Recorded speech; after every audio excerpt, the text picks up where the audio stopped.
Además de este, nos quedan aún otros 2 capítulos para terminar nuestro relato de la historia de la Iglesia Católica. En el capítulo anterior hemos visto cómo nacían y arraigaban dentro de Europa las monarquías absolutistas. Pero a la vez hemos visto cómo surge en la Iglesia Católica un nuevo espíritu misionero. En el año 1622, el Papa Gregorio XV había fundado la Congregación de Propaganda Fide como instrumento para llevar el Evangelio a las nuevas poblaciones que los descubrimientos habían mostrado al mundo.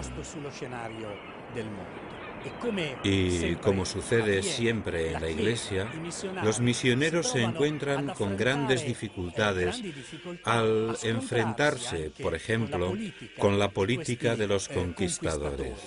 Y tanto en Europa como en las tierras recién descubiertas, quien lleva siempre las de perder son las personas más débiles, los más pobres, que son cada vez más marginados.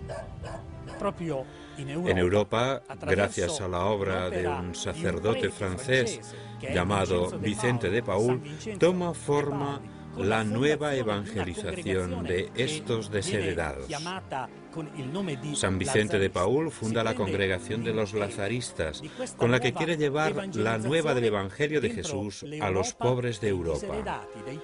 Pero la gran novedad es la fundación de una congregación de religiosas que tendrá un espíritu completamente diferente desde las congregaciones femeninas conocidas hasta el momento.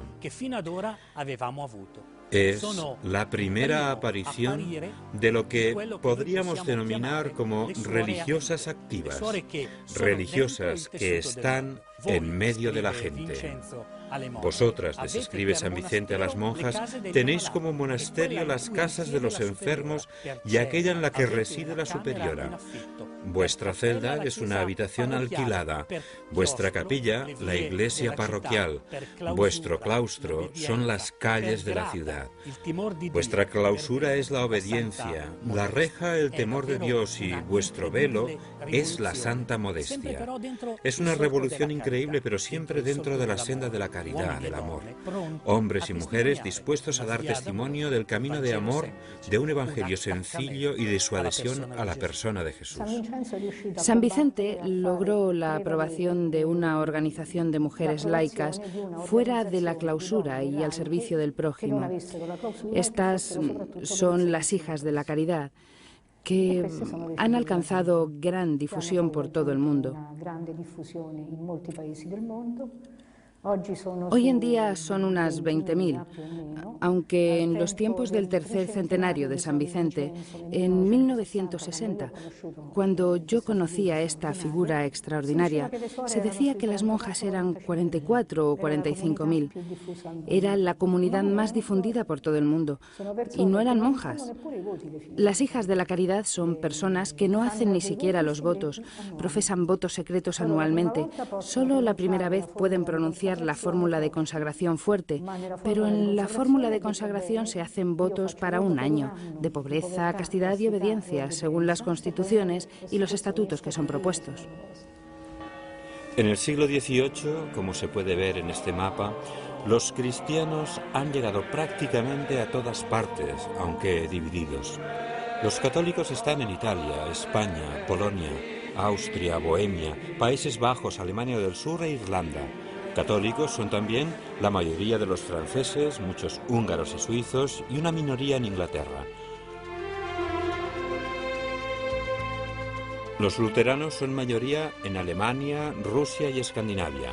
Los calvinistas predominan en algunas zonas de Suiza, están presentes de forma dispersa por Europa y gobiernan firmemente en Holanda. La situación en las tierras de misión no es muy diferente.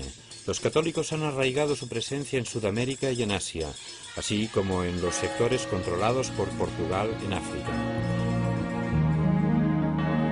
En Norteamérica se encuentran todos, desde los católicos hasta los puritanos, pasando por los anglicanos. Como habéis podido ver en los mapas que se han mostrado, ya no hay unidad religiosa. Es verdad que la religión católica es mayoritaria, pero ya no hay unidad.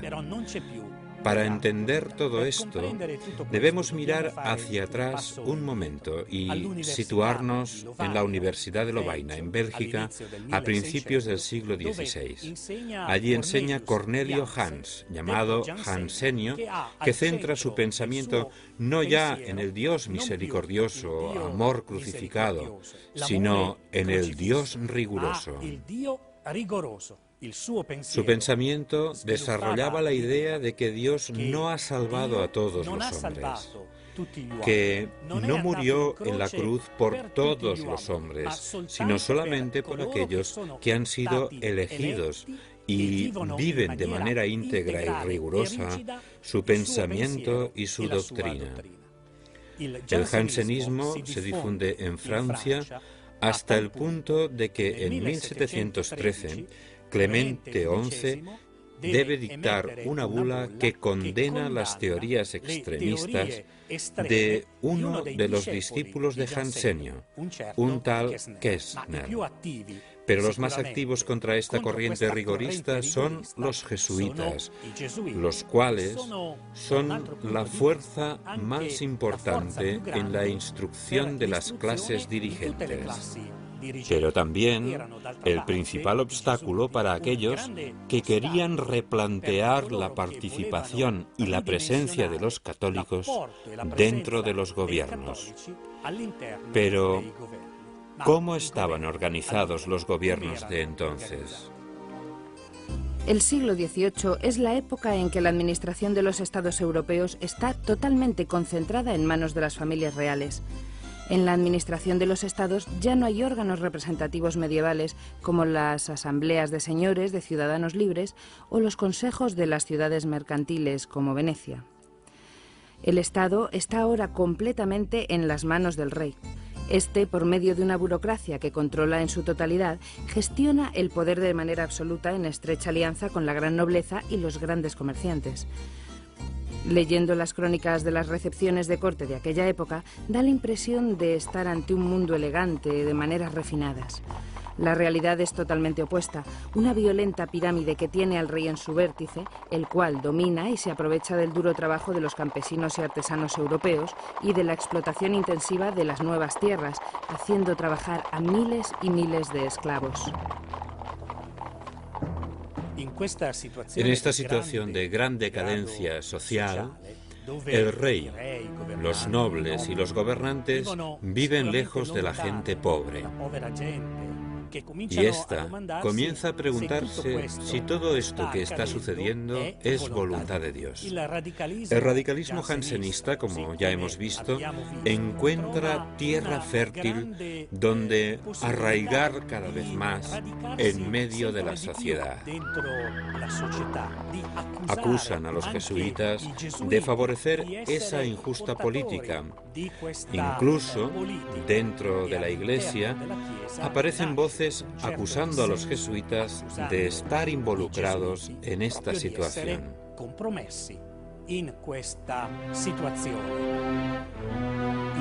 En este clima surge la pregunta sobre cuál es el verdadero cristianismo.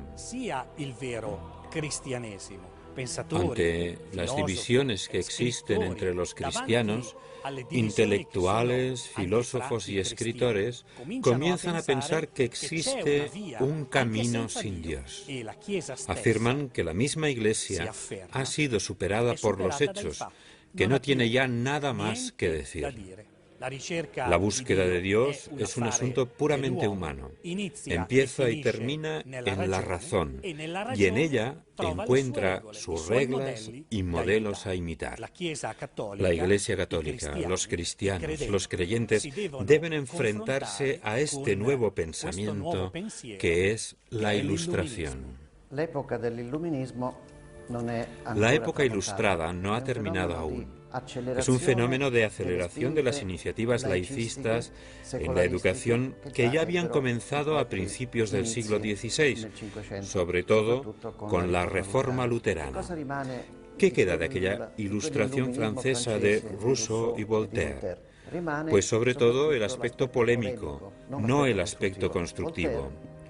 Voltaire no es antirreligioso, es anticatólico de manera visceral, sobre todo por lo que representaban antes de la Revolución Francesa el alto clero y el vínculo de la Iglesia católica con el Ancien Régime. Estamos en 1740. Ha sido elegido Papa Benedicto XIV, el cual reintrodujo el rito del lavatorio de pies en la misa del Jueves Santo y revisó el calendario de fiestas religiosas obligatorias. Intentó abrir el diálogo con el mundo de la filosofía ilustrada, escribiendo él mismo a Voltaire. Mientras tanto, crece cada vez más la hostilidad hacia los jesuitas, sobre todo entre los círculos de los ilustrados. Esta hostilidad nace fundamentalmente del hecho de que los jesuitas obedecían solo al Papa y a sus propios superiores. Ahora el pontífice es Clemente XIV. Durante su pontificado se alzan voces que presionan procedentes de los diferentes gobiernos europeos como Portugal, España y el Reino de Nápoles, o los ducados de Parma y Piacenza, solicitando que se silencie a los jesuitas. Las presiones son tales que Clemente XIV se ve obligado a suprimir en 1773 la Compañía de Jesús. Aquellos jesuitas, fundados a mediados del siglo XVI por San Ignacio de Loyola, eran suprimidos con un acto administrativo del pontífice. El daño es enorme. Las escuelas, universidades, centros de formación y reunión de jóvenes son cerrados. Vivimos anticipadamente, aunque quizá de manera menos dramática, lo que sucederá más adelante con la Revolución Francesa, cuando sacerdotes, monjas, religiosos e instituciones católicas serán violados y cerrados. En el año 1776, las 13 colonias inglesas de Norteamérica declaran su independencia de Inglaterra. El acto por medio del cual nacen los Estados Unidos de América es también la primera formulación de los derechos del hombre. Desde aquel momento, la pequeña comunidad católica y los irlandeses que habían emigrado allí son reconocidos con los mismos derechos y dignidad que las demás religiones. Es el 6 de noviembre de 1789. John Carroll es nombrado primer obispo de los Estados Unidos de América en la diócesis de Baltimore, donde la presencia católica era más numerosa. La capacidad de gestión de este obispo, que había sido uno de los padres fundadores del nuevo estado, obtuvo sus frutos. Cuando el obispo John Carroll murió en 1815, los católicos eran ya 150.000, los sacerdotes 100 y 4 las sedes episcopales. Algo muy diferente sucedió en Francia con la Revolución Francesa. La Declaración de los Derechos del Hombre significó para la Iglesia Católica una auténtica matanza indiscriminada de sacerdotes, monjes y monjas, conventos e iglesias profanadas y quemadas. Las guillotinas cortaban la cabeza de todo aquel que fuera considerado antirrevolucionario. La descristianización de Francia se había convertido en uno de los objetivos del terror, que culminará el 2 de mayo de 1794 con un decreto de Robespierre que introducía por ley el culto al Ser Supremo, concebido como una especie de religión oficial del Estado. Este es el último acto de una guerra con la que creían haber destruido y fragmentado a la Iglesia. Así pensaban y esperaban, pero la sangre de miles de inocentes no fue vertida inútilmente. Entre todos estos episodios, no podemos dejar de recordar a un grupo de monjas carmelitas, guillotinadas mientras invocaban cantando la presencia del Espíritu para que la Iglesia de Jesús volviera a florecer en las tierras de Francia. Mientras suceden estos violentos y sangrientos hechos, el Papa es Pío VI, que al principio se mostró atemorizado ante tal violencia. En 1791, los revolucionarios franceses pretendieron que los sacerdotes jurasen y firmasen su fidelidad a un Estado que era claramente anticristiano. Y el sucesor de Pedro alzó la voz para condenar en su totalidad la Revolución Francesa. Tras la breve etapa del triunvirato, surgió la figura de Napoleón Bonaparte, el cual mantuvo siempre bajo presión al Papa. En 1796 ocupa Milán, a las puertas del territorio pontificio. A pesar de su presión cada vez mayor, el Papa no retira su condena a los principios de la Revolución Francesa, que pretendían arrebatarle de su cuidado al rebaño que Dios le había confiado. Poco después, será invadida Roma, el Papa arrestado y encerrado en la Cartuja de Florencia hasta su muerte en el exilio. La ocupación de Roma por parte de los franceses les parece a muchos una señal de un próximo hundimiento de la Santa Sede. Pío VI había dispuesto a principios de 1797 que a su muerte el cónclave para la elección de un nuevo pontífice podría tener lugar incluso en condiciones de emergencia. Así, en Venecia, bajo la protección austriaca, en 1800 es elegido Papa Pío VII. Este, junto a su fiel secretario de Estado, el cardenal Ercole Consalvi, vuelve a Roma con Napoleón Bonaparte. El 16 de julio de 1806 firma el concordato que reconoce en Francia al catolicismo como la religión de la mayoría del pueblo francés. Las relaciones entre los pontífices y Napoleón degeneran. Ahora es el Papa Pío VII quien se ve obligado a presenciar la autocoronación de Napoleón en París. Es el 2 de diciembre de 1804. No habían pasado ni siquiera 4 años, el 2 de febrero de 1808, cuando Napoleón y su ejército entran en Roma, ocupan el Estado Pontificio y vuelven a encarcelar de nuevo al Papa. El 10 de junio de ese mismo año, 1808, Pío VII excomulga a Napoleón Bonaparte. Entonces, el Papa es arrestado y conducido hacia Francia, siendo alojado de manera provisional en Savona. Todavía hubo que sufrir bastantes años de violencia. El Papa estaba prisionero cuando Napoleón fue derrotado definitivamente en Waterloo en 1815. El sucesivo Congreso de Viena restableció el Estado Pontificio en las fronteras que tenía antes de la anexión y conquista por parte del ejército napoleónico.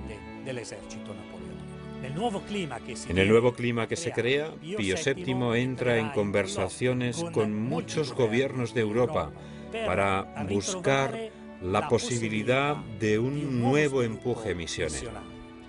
La reconstrucción de la Compañía de Jesús dará nuevo impulso y desarrollo a esta nueva evangelización. Más tarde, León XII reestructurará y reorganizará la congregación Propaganda Fide, nombrando director al cardenal Consalvi. Este será sustituido por el cardenal Capellari, que más adelante se convertirá en el Papa Gregorio XVI. El Papa Gregorio XVI comenzó su pontificado reorganizando las misiones. El 12 de noviembre de 1845 aprobó una disposición de Propaganda Fide en la que se alentaba la formación de un clero y una jerarquía indígenas en aquellos territorios de misión donde la Iglesia anuncia el Evangelio. Con Gregorio XVI, la Iglesia afirmaba su alejamiento de las luchas meramente políticas y se dedicaba con nuevo vigor e impulso en esta evangelización, a la misión de llevar el Evangelio a todos, para hacer cada vez más presente la vida de Cristo. Evidentemente esto no significa encerrarse en el ámbito espiritual, sino trabajar con más ahínco en apoyar a los más pobres, en apoyar a quienes más necesitan. Aquí podemos ver el nacimiento de lo que luego será el desarrollo de la doctrina social de la Iglesia, de los principios que deben guiar a una sociedad. Los principios que deben estar en la base de una sociedad que vea en el hombre a la persona, un hombre cada vez más individuo con sus derechos y deberes. En la Revolución Americana, fundada precisamente en la Declaración de los Derechos del Hombre, surgirá una federación de estados democráticos. En Europa hará falta más tiempo. Las guillotinas, los campos de concentración, la violencia, los gulag, se irán sucediendo todavía en nuestra Europa, prácticamente hasta ayer.